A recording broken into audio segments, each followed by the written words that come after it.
का शव श्रीनगर गढ़वाल में अब अंतिम संस्कार हो गए। बड़ी और अहम खबर इस वक्त की आपको बता रहे हैं। पूरे एक हफ्ते की तलाश के बाद अंकिता के शव को आज बरामद कर लिया गया। एसडीआरएफ ने जो तलाश ऑपरेशन चलाया था, सर्च ऑपरेशन, नहर का पानी रोके जाने के बाद अंकिता का शव बरामद हुआ। पोस्टमार्टम हुआ, पोस्टमार्टम की वीडियोग्राफी की गई। बहरहाल इस बीच राजनीति चरम पर है। बीजेपी ने कार्रवाई करते हुए आरोपित नेता उनके खिलाफ कार्रवाई करते हुए पद से हटाया। तो अब अंकिता के पोस्टमार्टम रिपोर्ट से कुछ बड़े खुलासे होने की बात कही जा रही है। बताया जा रहा है कि डूबने की वजह से अंकिता की मौत हुई। तो सवाल ये उठ रहा है कि क्या अंकिता को जब जबरन नहर में फेंका गया वो जिंदा थी और उसके बाद किसी ने अंकिता को बचाने की कोशिश नहीं की और डूबने से अंकिता की मौत हो गई। ये जो बात पोस्टमार्टम रिपोर्ट से सामने आ रही है, एक रिपोर्ट देखिए।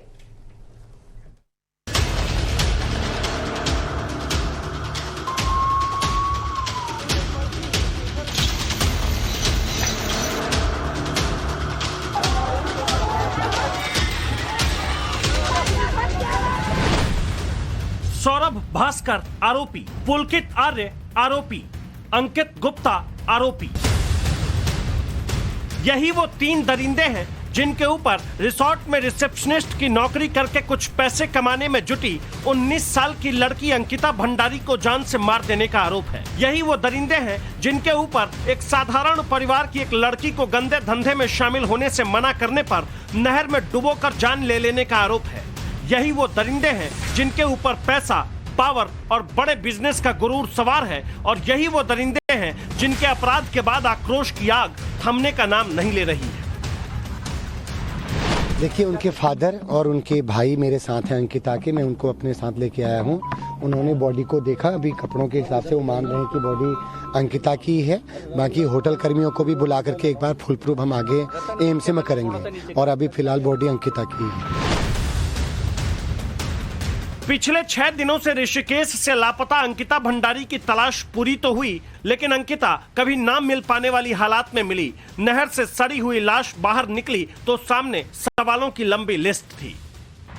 ये सर्च ऑपरेशन कल सुबह से शुरू हो गया था। एसडीआरएफ की टीम इसी चीला रेंज में, ये तकरीबन 8 से 10 किलोमीटर के जो झील है, ये जो चीला रेंज है, ये पूरा 8 से 10 किलोमीटर इसकी दूरी है। इसे ढूंढने में पूरे 48 घंटे का समय लगा। पुलिस 21 तारीख से लगातार आरोपियों की निशानदेही पे इसी नदी में ढूंढ रही थी। जब इस मामले का पटक्षेप हुआ तो डीएम के कहने पर इस पूरी नदी का जो इस झील का पानी रोक दिया गया। और पानी रोकने के बाद आज 2 दिन बाद इस नदी में, इस झाल के किनारे उसकी जो अंकिता थी, उनकी लाश यहां से बरामद हुई। और शिनाख्त अभी कुछ देर पहले हमने दिखाया कि शिनाख्त के लिए उनके परिवार वाले आए, उनके फादर आए, उनके ब्रदर आए। उन्होंने शिनाख्त करके ये बताया कि हाँ, ये अंकिता की ही लाश है। अंकिता जितने दिन गायब रही, उसी वक्त में रिजॉर्ट के मालिक और बीजेपी नेता के बिगड़ैल बेटे पुलकित आर्य की तरफ शक की सुई घूम चुकी थी।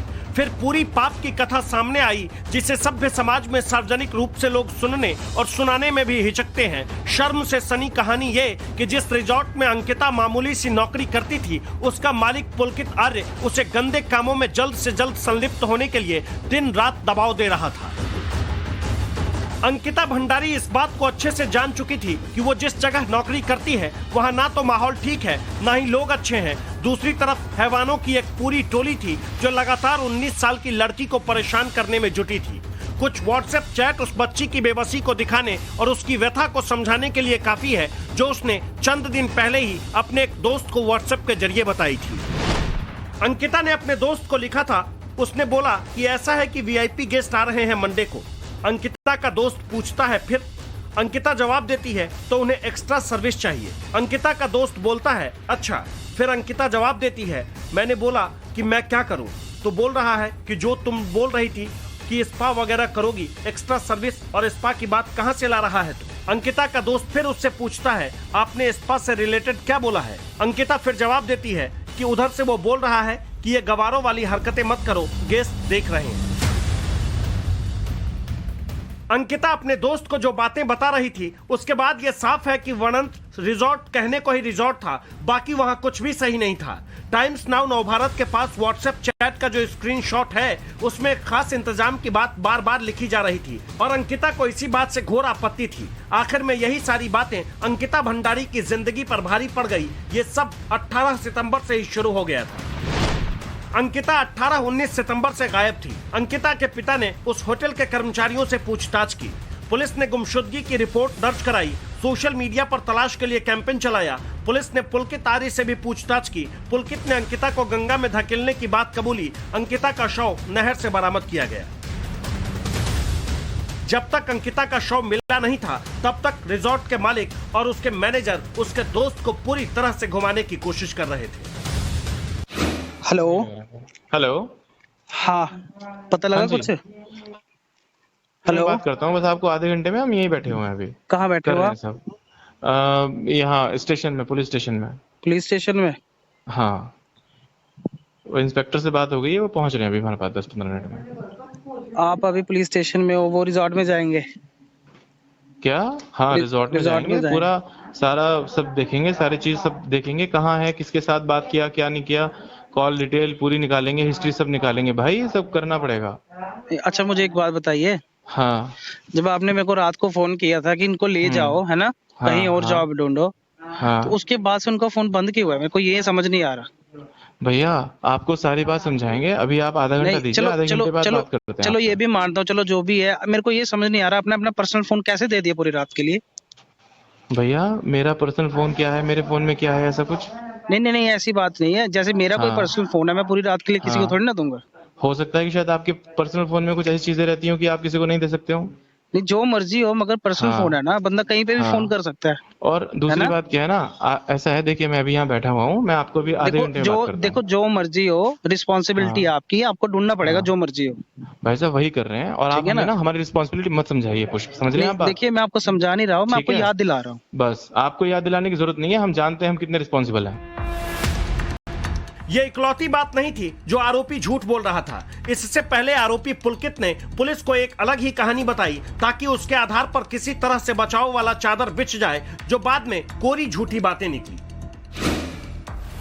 रिसेप्शनिस्ट अंकिता रिजॉर्ट के एक कमरे में रहती थी। अंकिता कुछ दिनों से मानसिक तनाव से गुजर रही थी। अंकिता को 18 सितंबर को ऋषिकेश घुमाने ले गए थे। ऋषिकेश से लौटने के बाद अंकिता सोने चली गई। 19 सितंबर की सुबह अंकिता अपने कमरे से गायब थी।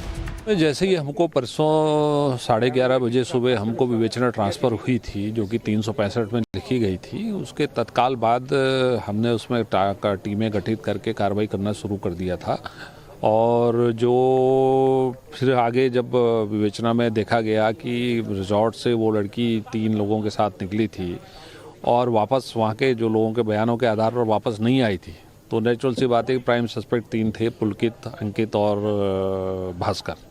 तो उन तीनों को हमने जो है फिर रात को गिरफ्तार कर लिया था और उनको हमने कल कोर्ट के सामने पेश किया है और रिमांड हो गया है और उनको जेल भेज दिया। एक तरफ सारी सच्चाई सामने आ रही थी, दूसरी तरफ आक्रोश की आग भड़की हुई है। लोगों का गुस्सा 7वें आसमान पर है। गुस्साए लोगों ने उस रिसोर्ट को आग के हवाले कर दिया, तोड़फोड़ भी की गई। हम इस वक्त वनतारा रिजॉर्ट के अंदर मौजूद हैं और अंदर का मैं आपको नज़ारा दिखाऊंगा कि किस हद तक लोगों का गुस्सा यहाँ पर इसके खिलाफ था, रिजॉर्ट के मालिक के खिलाफ था। आप ये देखिए, ये जो एरिया है, ये रिसेप्शन हुआ करता था जहाँ अंकिता बैठती थी, और ये रिसेप्शन एरिया का हाल आप यहाँ तोड़ फोड़ से अंदाज़ा लगा सकते हैं कि कुछ भी नहीं छोड़ा लोगों ने। लोग इतने नाराज़ थे इस कृत्य के बाद कि लोगों ने इस पूरे रिजॉर्ट का हाल बद से ज़्यादा बदहाल कर दिया। अब मैं आपको दिखाना चाहूँगा, देखिए ये वो कमरा है जो अंकिता को दिया गया था, और ये अंकिता के यहाँ पे सामान पड़े हैं। यहाँ पे देखिए चप्पलें पड़ी हैं, सैंडल्स पड़े हैं, और ये देखिए ये जूते भी पड़े हैं, और उसका ये सामान भी पड़ा है। इसी रूम में अंकिता को रहती थी। प्रशासन ने अपनी तरफ से कोई कमी नहीं रखी है। जिस रिसोर्ट में अंकिता रिसेप्शनिस्ट का काम करती थी, उसे बुलडोजर से गिरा दिया गया है। सभी ऐसे अनियमित जो रिजॉर्ट्स बने होंगे उसका एक अभियान के तहत चिन्हीकरण किया जाएगा, और उसमें जो भी अवैध पाया जाएगा उस पर कार्रवाई की जाएगी। माननीय मुख्यमंत्री जी का इस समय निर्देश प्राप्त हो गया है, और जहाँ पे प्राधिकरण का क्षेत्र होगा वहाँ प्राधिकरण के स्तर से, और जहाँ पे जिला पंचायत का क्षेत्र होगा वहाँ पे जिला पंचायत स्तर से कार्रवाई की जाएगी। चूंकि अंकिता हत्याकांड का मुख्य आरोपी बीजेपी नेता का बेटा है और राज्य में सरकार भी बीजेपी की है, तो पार्टी ने भी फौरन एक्शन लिया और पूर्व मंत्री विनोद आर्य के साथ साथ उनके बेटे अंकित आर्य को पार्टी से निकाल दिया गया है। साथ ही अंकित आर्य को पिछड़ा आयोग से भी हटाया गया है। सवाल पार्टी से निकाल देने या पद से हटाने का नहीं है, सवाल है कि आखिर पुलकित आर्य का मन इतना कैसे बढ़ा था कि गंदे कामों के लिए मना करने पर उसने एक लड़की की जान तक ले ली। ऋषिकेश से अभिषेक सिन्हा के साथ ब्यूरो रिपोर्ट, टाइम्स नाउ नव भारत।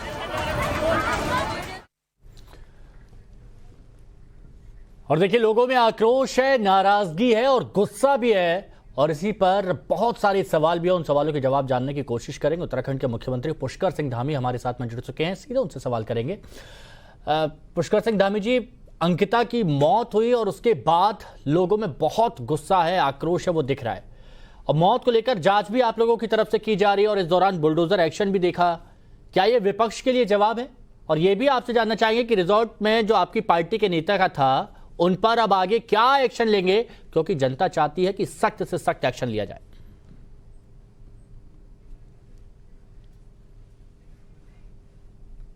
जो घटना हुई है उस घटना में पीड़ित परिवार को न्याय मिलना चाहिए, उस बेटी के साथ न्याय होना चाहिए और भविष्य के लिए एक नजीर बननी चाहिए। इसलिए किसी का बेटा हो, किसी का भाई हो, उससे ये कार्रवाई रुकने वाली नहीं है, कार्रवाई प्रभावित नहीं होने वाली है। इसलिए जो सरकारी दायित्व पर उनके पिताजी थे उनको भी पार्टी से निष्कासित कर दिया गया है। इसलिए किसी के कारण से जांच प्रभावित न हो, पहले ही सबका इस पर कार्रवाई हो चुकी है। इसमें बिल्कुल भी सशंकित और संदेह नहीं होना चाहिए।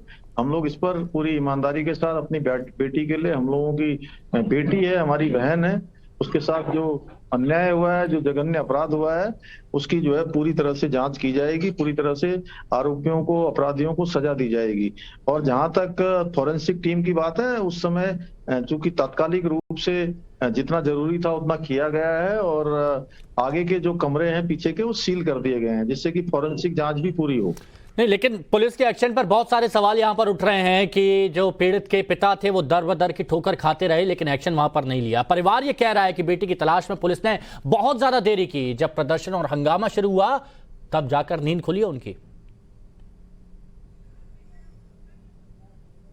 पहाड़ों में देखिए राजस्व पुलिस का काम है और बहुत सारे स्थानों पर राजस्व पुलिस काम करती है। यहाँ पर भी राजस्व पुलिस के पास ही ये केस था। राजस्व पुलिस से इसको हटाकर पुलिस को दे दिया गया था और पुलिस ने कल ही कार्रवाई, सीधे कार्रवाई की है। इसमें जो भी आरोपी थे उनको जेल भेज दिया है, ध्वस्तीकरण की कार्रवाई की गई है, SIT की जांच इसमें गठित कर दी गई है और SIT सारे पहलुओं का एक एक पहलू की जांच करेगी। अच्छा, एक ये भी इसमें सवाल निकल के आ रहा है कि अंकिता की व्हाट्सएप चैट से ये पता चला है कि अंकिता पर स्पेशल सर्विस का दबाव बनाया जाता था, गलत काम करवाने के लिए दबाव बनाया जाता था। क्या ऋषिकेश में चल रहे इस तरह के रिजॉर्ट की जांच होनी चाहिए और उन पर एक्शन होना चाहिए, क्योंकि ना जाने अंकिता जैसी कितनी ऐसी लड़कियां होंगी जो वहां पर किसी तरह के दबाव में होंगी, परेशानी में होंगी। इसके सभी पहलुओं की जांच करेंगे कि ये इतना जघन्य अपराध हुआ है, इसकी हर बात निकल कर आनी चाहिए। और इसके साथ साथ जितने भी रिजॉर्ट हमारे चल रहे हैं, उन रिजॉर्टों में जहां भी इस प्रकार की गतिविधियां होती हैं उनकी भी जांच होगी और उन रिजॉर्टों पर अवैध निर्माण हुआ है तो उसकी भी जांच होगी। उसके भी हम लोगों ने सारे जिलाधिकारियों को कहा है। देखिए, जो भी जांच के पहलू हुए उसी के लिए हमने SIT की जांच इसमें गठित कर दी है, जिससे कि कुछ भी न छूटे। हर पहलू की जांच हो और हर पहलू निकल कर आए, हर अपराधी इसमें जो है कानून के दायरे में आए और उसको सजा मिले। इसके लिए जो भी कार्रवाई करनी होगी वो कार्रवाई हम करेंगे। उम्मीद भी करते हैं कि कार्रवाई। बहुत शुक्रिया आपका हमारे साथ जुड़ने के लिए। और